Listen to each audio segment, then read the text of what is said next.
যে দুর্ঘটনাটি ঘটে গেছে, বিমান দুর্ঘটনা, শত শত মা বাবার স্বপ্ন ও ফুলের মতো নিষ্পাপ শিশুদের জীবনগুলো যে এমনভাবে শেষ হয়ে যাবে এটা হয়তো কেউ জানতো না।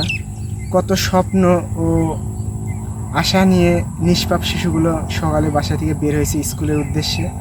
তারা হয়তো জানতো না যে এটাই তাদের বাসা থেকে শেষ বের হনো, তারা আর কখনো স্কুল থেকে বাসায় ফিরে আসতে পারবে না।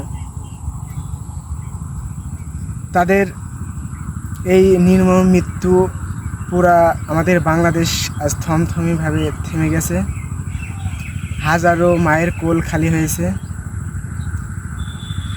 তো একজন মাই জানে তার সন্তান যদি হারিয়ে যায় তার কাছে কেমন লাগে, কারণ একজন মা নিজে খেয়ে না খেয়ে একজন সন্তানকে মানুষ করে, আর সেই মায়ের বুক খালি হয়ে গেল। তো আমরা সবাই দোয়া করব যেসব নিষ্পাপ ফুলের মতো শিশুদের জীবন চলে গেছে ও এখনও হাসপাতালে অসুস্থ অবস্থায় আছে, তারা যেন খুব দ্রুতই সুস্থ হয়ে যায়, আর যারা মারা গেছে আল্লাহ যেন তাদেরকে জান্নাতবাসী করে।